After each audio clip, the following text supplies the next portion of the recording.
Macron et les territoires. Emmanuel Macron va multiplier les interventions médiatiques ces prochains jours sur TF1, demain sur BFM, dimanche.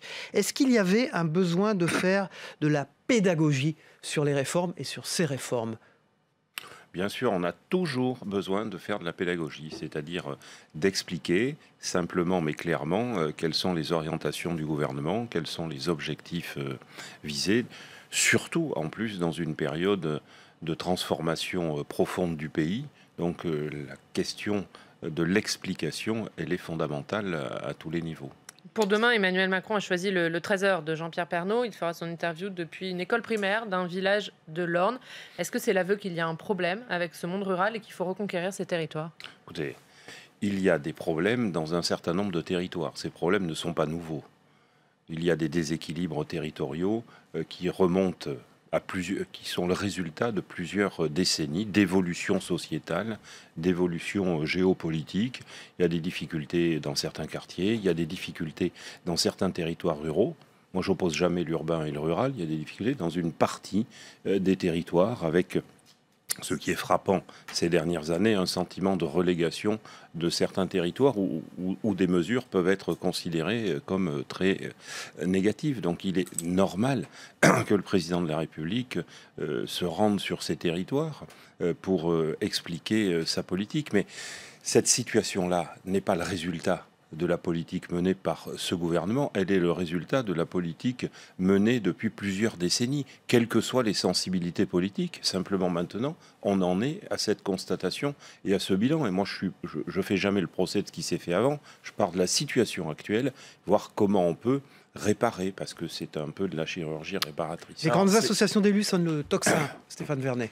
Hier, on a eu les trois présidents des grandes associations, régions, départements et communes, pour dire ensemble, alors on ne les voit pas souvent ensemble, pour dire qu'en fait, il y avait un dialogue régulier, beaucoup de promesses, de choses, que tout se passait très bien, sauf que ils trouvent que ça avance pas assez vite, ou que des choses qui sont négociées en amont se concrétisent pas. Enfin, on les voit ensemble monter au créneau pour dire qu'en fait, ils sont pas satisfaits de la façon dont les choses se passent. Ils parlent de recentralisation massive, cachée entre guillemets, et puis en disant nous on voudrait être des partenaires à part entière du gouvernement. On a l'impression d'être pris pour des sous-traitants et la France peut pas réussir comme ça. Est-ce que cette montée au créneau là, elle vous surprend? Vous vous attendiez et comment vous l'interprétez? Non, elle ne me surprend pas. Vous le savez, ici particulièrement au Sénat, j'ai toujours défendu les collectivités territoriales parce que c'est un élément essentiel justement de l'équilibre de la République. Mais les associations d'élus expriment leurs difficultés, expriment leurs objectifs, ont besoin, et c'est réciproque, d'un dialogue permanent avec le gouvernement. Ce dialogue existe. Ensuite, il y a la traduction des actes. Là encore, on ne change pas tout et on n'avance pas sur tous les dossiers au même rythme. Je souhaite vous parler des fonds structurels européens, interroger le vice-président de l'ARF en charge de ce dossier. Nous travaillons ensemble. Je suis allé... Alors, ils disent que vous travaillez ensemble, mais ils disent que ça ne va pas assez vite ou pas assez loin. Et qu'il y a une différence entre les mots et les actes. Les associations d'élus, et c'est normal, sont composées d'élus de sensibilités différentes. Donc ce sont des associations pluralistes. Ce sont des associations pluralistes qui ont évidemment, il n'y a jamais eu, d'ailleurs depuis fort longtemps, d'expression politique d'association d'élus de soutien systématique au gouvernement. J'en ai pas en tout cas souvenance, quelles qu'aient été les réformes territoriales. Ils expriment... Ils seront aux côtés du gouvernement si les réformes sont faites. Oui, mais bien sûr, mais il y a un dialogue. Alors, moi, il est normal qu'ils expriment leurs préoccupations, parce que nous passons aussi d'un temps, en tout cas jusqu'à ces dernières années, au moins jusqu'en 2010, où la question des dotations aux collectivités ne se posait pas. Et puis depuis 2010, sous deux quinquennats successifs, il y a eu évidemment des prises de position de l'État pour limiter les concours aux collectivités territoriales. Ça a pesé, on l'a vu sous le dernier quinquennat et déjà sous le quinquennat de M. Sarkozy. Mais aujourd'hui, il y a l'expression aussi de difficultés, de transformation, de mutation. Il y a eu les réformes territoriales aussi, qui ont mis en place de nouvelles structures, de nouvelles compétences. Ça ne se fait pas forcément facilement. Et là, ce n'est pas la conséquence de positions et de décisions de ce gouvernement. Il y a quand même une expression forte. Par exemple, François Baroin, le président de l'Association des maires de France, dit hier que, d'après ses calculs, 22 000 communes voient leur dotation nette pour l'année diminuer. Alors que la promesse, c'était de dire on ne touchera pas aux dotations. D'où il sort ce chiffre ? Justement, là, si on s'embarque sur ce débat sur les chiffres, je pense qu'il y aura un désaccord persistant selon la manière dont on présente les chiffres. J'ai participé ici au Sénat à la rédaction du rapport sur les conséquences des baisses de dotation avec messieurs Guéné et Dallier, mes collègues. On voyait bien que si on poursuivait la politique de baisse uniforme de dotation du précédent gouvernement, on allait pour plus du tiers des collectivités dans une impasse grave. Nous avons pris une autre solution, c'est de contractualiser avec les 300 plus grandes collectivités. Pour le reste, globalement, les dotations sont restées au même niveau. Il y en a même qui ont augmenté. La DSU a augmenté, c'est-à-dire la dotation de solidarité urbaine, a augmenté de 110 millions. La dotation de solidarité rurale a augmenté aussi. Il faut par rapport à l'ensemble de ces dotations, aller aux chiffres globaux. Où là, très simplement, on est resté à des niveaux qui étaient les plus hauts niveaux sur les dotations par rapport à ce qui s'était passé auparavant. Vous parlez de cette contractualisation, sauf qu'hier, ils ont répété qu'ils refusaient de signer ces contrats. Est-ce que vous en prenez acte ou est-ce que vous allez tout faire pour les convaincre de les signer ? Écoutez, moi, pour être chaque semaine dans des territoires différents, encore la semaine dernière, j'étais en Dordogne, en Corrèze, j'ai aussi rencontré des responsables exécutifs qui sont volontaires pour signer, qui ne sont pas dans les 300 et quelques plus grandes collectivités et qui vont signer avec les préfets. Alors, il y a des difficultés pour gérer les collectivités. Moi, je sais la difficulté de nos collègues présidents d'interco ou maires. J'ai été pendant 16 ans président d'une agglomération. Je sais ce que c'est que de gérer un budget.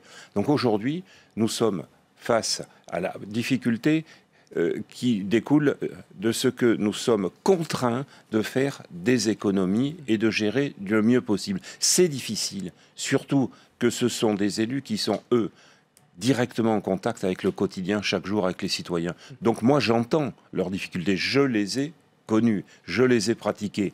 Mais il faut aussi qu'on fasse tous des efforts. Je ne dis pas que tout est parfait, je ne dis pas qu'il n'y a pas des corrections à faire, mais nous avons aussi, c'est notre rôle. Bon, François Baroin a aussi dit que les maires de communes avec des quartiers qu'on appelle difficiles tiraient la sonnette d'alarme. Est-ce que les banlieues sont les oubliés de votre politique ? Écoutez, soyons raisonnables là aussi. Hein. Vous vous souvenez de ce qui s'est passé au début des années 2000, en 2005, hein, avec ce qui a flambé à ce moment-là dans les quartiers. Il y a des difficultés. Il y a quelques dizaines de quartiers qui ont des difficultés très importantes. Il y a des communes où vous avez plus de 140 nationalités différentes. Il y a des communes où le taux de chômage est 2,5 fois plus important que la moyenne nationale. Par rapport à ça, évidemment, ce gouvernement va faire des propositions, mais a déjà pris des décisions. Lorsque nous avons sanctuarisé pour tout le quinquennat les crédits politiques de la ville, c'est un élément. Quand j'ai signé, il y a 8 jours, une convention avec le monde HLM pour les 2 milliards de plus consacrés à l'ANRU, j'ai signé avec Action Logement, nous sommes le budget, le passage le doublement du budget de l'ANRU est acté et signé. Ce sont des actes forts. Lundi, vous avez annulé un déplacement à la dernière minute en Seine-Saint-Denis sur les emplois francs, déplacement qui était prévu avec Julien de Normandie et Muriel Pénicaud à vos côtés. Pourquoi cette annulation ? Tout simplement parce qu'il y avait l'opération Notre-Dame-des-Landes. Ça n'a strictement rien à voir avec les emplois francs. Hein, je pense que par rapport à l'actualité du jour, il était opportun justement par rapport à l'intérêt de cette signature de repousser de quelques jours et nous allons reprendre une date. Vous avez lancé le plan Action Cœur de Ville qui vise à soutenir financièrement certaines villes moyennes pour aider à revitaliser leur centre-ville. 5 milliards sur 5 ans, est-ce que ce sera suffisant ? Ah ben, écoutez, on va être clair, c'est jamais suffisant. Mais vous voyez là un élément quand même fort qui n'avait jamais été fait depuis plus de 40 ans, puisque le dernier plan ville moyenne remonte au septennat de Valéry Giscard d'Estaing. J'ai décidé Vous savez ce qu'on dit ? qu'il y a eu beaucoup d'argent déversé pour peu de résultats. Oui, écoutez, moi, je sais ce que c'est qu'une ville moyenne. J'ai été président d'une agglomération moyenne. Ce que nous faisons là est indispensable parce qu'aujourd'hui, par rapport à il y a 40 ans, beaucoup de choses ont changé. Et ce qui a changé, c'est que nous avons beaucoup de centres-villes avec beaucoup de logements vacants, beaucoup de commerces vacants. Et on ne peut pas se permettre dans ce pays d'avoir autant de villes où il y a un vrai patrimoine, où il y a nécessité de les redynamiser. Toutes ne vont pas mal, mais il y en a un certain nombre qui sont en difficulté, qui le disent. D'ailleurs, si ce plan a autant de succès, on va quand même sélectionner 222 villes, c'est qu'on voit bien le besoin.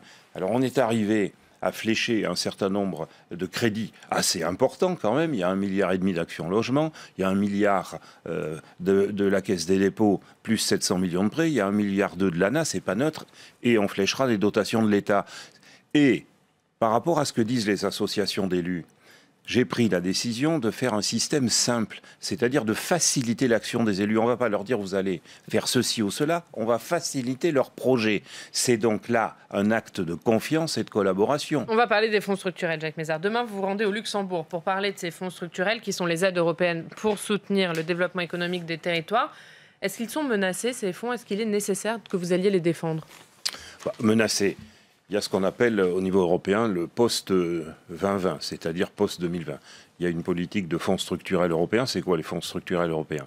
Ce sont des fonds qui sont redistribués vers les États pour financer un certain nombre d'actions. On parle des fonds leaders, du FSE. C'est important puisque sur la période, sur les 7 dernières années, c'est l'équivalent de 27 milliards. C'est quand même quelque chose d'extrêmement important. Il ne faut pas oublier d'un autre côté que la France aussi cotise au pot. Mais il est important qu'il y ait une redistribution de ces fonds vers, là ce n'est pas les fonds structurels, il y a la politique agricole commune, il y a aussi les fonds structurels qui doivent concourir justement à la cohésion des territoires. Et les débats au niveau européen, c'est de savoir si cette politique doit être poursuivie et comment elle doit être poursuivie. Notre position, la position que je vais défendre, c'est de dire que cette politique doit être poursuivie post-2020 sur l'ensemble des régions. Et c'est un combat commun avec les régions. C'est l'intérêt de toutes nos régions de pouvoir, puisque en plus, ces fonds sont principalement gérés par les régions de France.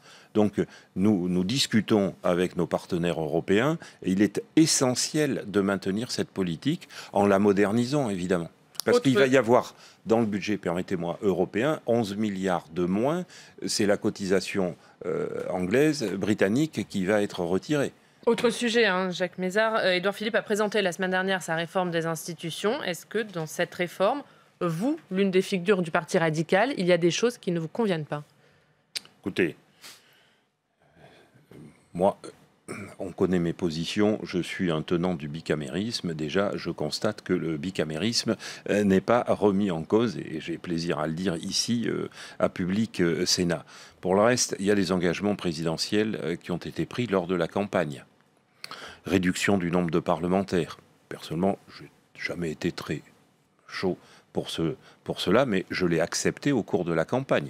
Je rappelle que dans le programme de M. Fillon, c'était la diminution de moitié du nombre de parlementaires. Je pense que c'est acté. Le non-renouvellement plus de 3 fois du mandat. Vous voyez le faible nombre de parlementaires que ça touche si c'était appliqué aujourd'hui. En plus, c'est pour l'avenir. Je crois que c'est acté et que ça ne posera pas de problème. Ce qui est très important pour moi, c'est qu'il reste des parlementaires, au moins un député et un sénateur, par département, parce qu'on a besoin de cette proximité dans les territoires. Emmanuel Macron a prononcé lundi soir un discours devant la conférence des évêques de France. Jacques Mézard, vous êtes un fervent défenseur de la laïcité. Est-ce que ce discours vous a mis mal à l'aise? Non. Je suis effectivement un fervent défenseur de la laïcité.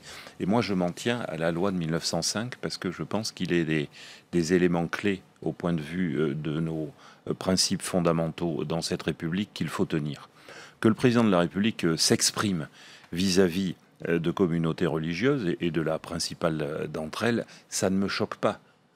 Ce qui serait choquant, c'est de remettre en cause les principes de la loi de 1905. Ça n'a pas été le cas. Et puis je note, en lisant le contenu du discours qu'il a passé aussi des messages, en particulier sur la bioéthique, qui ne peuvent que me satisfaire.